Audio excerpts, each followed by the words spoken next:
प्रिय विद्यार्थियों, श्री गोविंद गुरु राजकीय महाविद्यालय बांसवाड़ा के YouTube चैनल में आपका हार्दिक स्वागत, अभिनंदन। आज हम भारत के सामान्य परिचय के बारे में बात करेंगे। ये कोई नया विषय नहीं है। आप छोटी कक्षाओं से ही भारत का सामान्य परिचय, आकार, विस्तार, अक्षांश, देशांतरी विस्तार, लंबाई चौड़ाई पढ़ते आए हैं। हम उसी से शुरुआत करते हैं और फिर हम आगे के चैप्टर देखते हैं। सबसे पहले हम बात करेंगे भारत के क्षेत्रफल की। भारत का क्षेत्रफल 32,87,263 वर्ग किलोमीटर है, जो कुल भौगोलिक क्षेत्रफल का 2.4% है।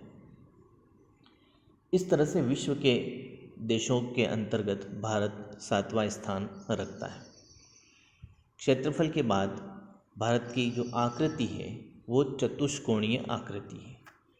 आपकी आकृति की बात करेंगे तो किस तरह की आकृति है ये? चतुष्कोणीय आकृति है। इसके बाद हम विस्तार की बात करें तो इसमें आपको दो तरह की चीज़ें देखनी है, एक तो लंबाई चौड़ाई और एक अक्षांश और देशांतरी विस्तार। उत्तर से दक्षिण और पूर्व से पश्चिम लंबाई चौड़ाई। उत्तर में कश्मीर का सबसे उत्तरी भाग, जो उत्तरी बिंदु है वो कहलाता है इंदिरा कोल, और सबसे दक्षिण में भारत का जो स्थलीय भाग दिखाई दे रहा है कन्याकुमारी तक भारत 3,214 किलोमीटर लंबा है। इसी तरह से पश्चिम में गुजरात के गुहार मोती से लेकर अरुणाचल प्रदेश के किबीथू नामक स्थान तक, अर्थात पश्चिम से पूर्व तक भारत 2,933 किलोमीटर चौड़ा है। ये तो बात हो गई लंबाई और चौड़ाई की। उत्तर से दक्षिण 3,214 और पश्चिम से पूर्व 2,933 किलोमीटर। अब हम बात करेंगे अक्षांशीय विस्तार की। भारत का अक्षांशीय विस्तार 8 डिग्री 4 मिनट उत्तरी अक्षांश से, ये आप देख रहे हैं मैप में, यहाँ से कहाँ तक है? 37 डिग्री 6 मिनट, 37 डिग्री 6 मिनट उत्तरी अक्षांश। हम इसको उत्तरी अक्षांश लिख रहे हैं, क्यों? क्योंकि यह भूमध्य रेखा के उत्तर में स्थित है। इसी तरह से देशांतरी विस्तार की हम बात करें तो आप ये देख सकते हैं 68 डिग्री 7 मिनट पूर्वी देशांतर से 97 डिग्री 25 मिनट पूर्वी देशांतर तक 97 डिग्री 25 मिनट, यह अरुणाचल प्रदेश का हिस्सा। तो इस तरह से पश्चिम से पूर्व तक जो देशांतरी विस्तार है ये लगभग 30 डिग्री के बराबर है।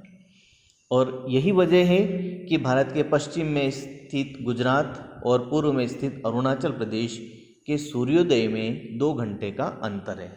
अर्थात अरुणाचल प्रदेश में सूर्योदय के 2 घंटे के पश्चात गुजरात में सूर्योदय होता है, क्योंकि 1 घंटे में 15 डिग्री देशांतरी विस्तार आता है। तो ये 2 घंटे का विस्तार हो गया और लगभग हमारा विस्तार 30 डिग्री है। तो इस तरह से 2 घंटे का सूर्योदय में अंतर दिखाई देता है। फिर हम बात करेंगे कर्क रेखा, जो भारत के मध्य से गुजरती है और भारत के 8 राज्य इसके अंतर्गत सम्मिलित हैं, जिसको शॉर्ट रूप में आप याद रखेंगे गु, रा, म, छ, झा, प, त्रि, मी। अर्थात गुजरात, राजस्थान, मध्य प्रदेश, छत्तीसगढ़, झारखंड, बंगाल, त्रिपुरा और मिजोरम, ये 8 राज्य गुजरते हैं। एक रेखा आप और देख रहे हैं, इसे हम कहते हैं 82.5 डिग्री पूर्वी देशांतर रेखा। ये भारत की मानक मध्याह्न रेखा है। IST इंडियन स्टैंडर्ड टाइम इसी पर आधारित है और यह समय ग्रीनविच समय से 5.5 घंटे आगे। ये बात हो गई। अब हम बात करते हैं भारत का सबसे उत्तरतम बिंदु क्या कहलाता है? उसे हम कहते हैं इंदिरा कोल, जो कहाँ पर स्थित है? कश्मीर में। और सबसे दक्षिणतम बिंदु इंदिरा पॉइंट, जिसे पिग्मेलियन पॉइंट भी कहते हैं, ये कहाँ पर है? ग्रेट निकोबार में। ये दोनों आप मैप में देख सकते हैं, ये इंदिरा कोल और ये आपका ग्रेट निकोबार, ये मैप के सबसे एंड में। ग्रेट निकोबार का सबसे अंतिम बिंदु इंदिरा पॉइंट, जिसका अक्षांशीय मान 6 डिग्री 45 मिनट है। इसके बाद हमें देखना है तट रेखा, स्थलीय सीमा, उनकी लंबाई और उन पर जुड़े हुए राज्य। सबसे पहले हम तट रेखा की लंबाई देखें तो भारत की तट रेखा की लंबाई 6,100 किलोमीटर है। लेकिन अगर द्वीपों सहित लंबाई देखी जाए तो ये 7516.5 यानी कि 7517 किलोमीटर है। इस तट रेखा पर कौन कौन से राज्य स्थित हैं और सर्वाधिक लंबी तट रेखा किसकी है? तो आप ये बताएंगे कि गुजरात की तट रेखा सबसे लंबी है। गुजरात के अलावा महाराष्ट्र, गोवा, कर्नाटक, केरल, आंध्र प्रदेश, तमिलनाडु, उड़ीसा और बंगाल ये राज्य समुद्री तट रेखा पर स्थित राज्य हैं। अब हम बात करेंगे कि आपका जो सीमाएं हैं, भारत की जो स्थलीय सीमा है ये कितनी लंबी है और किन पड़ोसी देशों के साथ जुड़ी हुई है और कौन कौन से राज्य उन पर जुड़े हुए हैं, संलग्न हैं। आप यहाँ पर देख सकते हैं, ये पाकिस्तान, अफ़गानिस्तान, यहाँ पर नेपाल, चीन, भूटान, बांग्लादेश और म्यांमार ये प्रमुख देश हैं जिनके साथ हमारी स्थलीय सीमा जुड़ी हुई है। भारत की स्थलीय सीमा की लंबाई 15,100 किलोमीटर है, लगभग 15,106 है, जिसे 15,100 किलोमीटर कहते हैं। कुछ किताबों में आपको 15,200 किलोमीटर भी मिल सकता है, लेकिन वास्तव में 15,106 किलोमीटर है। अब इसमें हम देखेंगे, जैसे ये पाकिस्तान है तो आप इसको मैप की सहायता से समझने का प्रयास करें।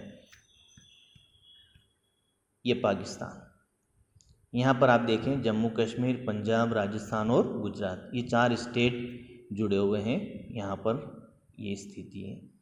इसी तरह से हम चीन, नेपाल, बांग्लादेश का भी देखेंगे। ये आपका चीन, आप यहाँ पर देख सकते हैं कौन कौन से स्टेट आपको दिखाई दे रहे हैं। ये आपको प्रैक्टिस भी करनी है, इस तरह से आपको बनाना भी है। जम्मू कश्मीर से लेकर के हिमाचल प्रदेश, उसके बाद उत्तरांचल, सिक्किम और अरुणाचल प्रदेश, कितने स्टेट्स हो गए? 5 स्टेट्स हो गए और लगभग 3488 किलोमीटर लंबी सीमा है यहाँ पर ये चीन के साथ। आप इस तरह से मैप में भी लिख सकते हैं, जम्मू कश्मीर, हिमाचल, उत्तरांचल, सिक्किम और अरुणाचल प्रदेश। इसके बाद आप नेपाल को देखें, ये इसके साथ कौन से राज्य जुड़े हुए हैं? उत्तरांचल, उत्तर प्रदेश, बिहार, बंगाल और सिक्किम। इसको अलग से हम मैप से भी दर्शा सकते हैं। ये नेपाल, यहाँ से हम शुरू करें, उत्तरांचल, उत्तर प्रदेश, बिहार और बंगाल, तो ये आपको समझने में ज़्यादा आसानी रहेगी। इसके बाद हम देखेंगे भूटान। यहाँ देखिए आप, भूटान के साथ कौन कौन से स्टेट है। यहाँ से शुरू कर रहे हैं हम, ये 1, 2, 3, 4 और 5, सिक्किम, बंगाल, असम और अरुणाचल, ये 4 स्टेट मिलकर के 699 किलोमीटर लंबी सीमा बनाते हैं। और बांग्लादेश जो ऐसा देश है जिसके साथ भारत की सबसे लंबी स्थलीय सीमा है, 4096.7 किलोमीटर लंबी स्थलीय सीमा भारत के साथ बांग्लादेश की जुड़ी हुई है। और भारत के कौन कौन से राज्य इस सीमा पर स्थित हैं, उसमें आप देखेंगे बंगाल, आसाम, त्रिपुरा, मेघालय और मिजोरम, ये 5 राज्य जुड़े हुए हैं। आप इसको इस तरह से भी देख सकते हैं, ये बांग्लादेश, बंगाल, आसाम, मेघालय, मिजोरम और त्रिपुरा, है ना। तो इस तरीके से आपको समझने में आसानी रहेगी। म्यांमार के साथ कौन कौन से राज्य जुड़े हुए हैं, इसमें आप देख सकते हैं। अरुणाचल से आप शुरू करें, अरुणाचल प्रदेश, नागालैंड, मणिपुर और मिजोरम, ये 4 राज्य इस सीमा पर स्थित हैं, जिसकी लंबाई 1643 किलोमीटर है। तो इस तरह से इस मैप के द्वारा आप भारत के पड़ोसी राज्य और उस पर स्थित या अंतर्राष्ट्रीय सीमा पर स्थित राज्यों के बारे में जानकारी प्राप्त कर सकते हैं। और इनको शॉर्ट में आप इस तरह से पॉइंट बना करके लिख सकते हैं, ताकि याद रखने में आसानी रहेगी।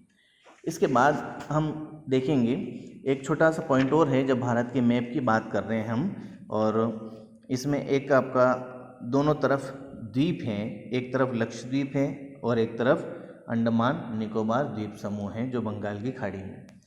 इससे संबंधित कुछ प्रश्न ऐसे पूछे जाते हैं जिसे हमें थोड़ा सा ध्यान में रखना है। इसके मैंने अलग से एक मैप बनाया है जिससे आप समझ सकते हैं।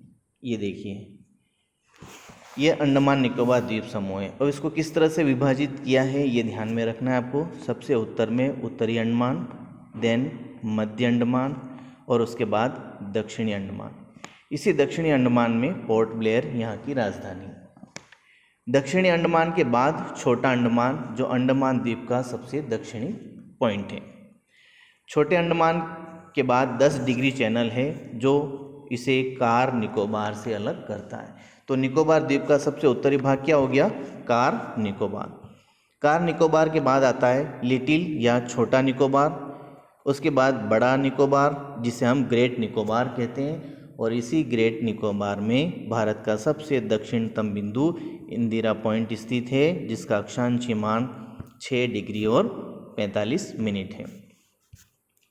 कुछ और पॉइंट्स आप इसमें निकाल सकते हैं, जैसे भारतीय राज्यों की सीमा से जुड़े हुए प्रमुख देश। उनमें आप इस तरह से मैं कुछ उदाहरण बताता हूँ। जैसे सिक्किम, इसके साथ 3 देश हैं, नेपाल, भूटान और चीन। अरुणाचल प्रदेश चीन, भूटान और म्यांमार। कुछ देश जैसे म्यांमार, नागालैंड और मणिपुर से जुड़े हुए हैं। बांग्लादेश, मिजोरम, त्रिपुरा, मेघालय, आसाम, बंगाल आदि राज्यों से जुड़े हुए हैं। पाकिस्तान से कौन कौन से राज्य जुड़े हुए हैं? पंजाब, राजस्थान, गुजरात और एक राज्य और है कश्मीर, है ना। तो इस तरह से आप इस चार्ट को देख करके भारत कितने देशों के साथ संलग्न है, उसकी सीमा की लंबाई कितनी है। भारत और चीन के बीच रेखा मैकमोहन रेखा है और भारत और पाकिस्तान के बीच की सीमा रेखा रेड क्लिफ रेखा के नाम से जानी जाती है। इसी तरह से मैंने आपको 10 डिग्री चैनल बताया था, जो अंडमान के लघु अंडमान और निकोबार के कार निकोबार को अलग करता है। तो ये कुछ महत्वपूर्ण जानकारियां हैं जो भारत के भूगोल के सामान्य परिचय में हम बता सकते हैं। अब इसके बाद हम भारत की भू आकृति वाला टॉपिक कल से शुरू करेंगे।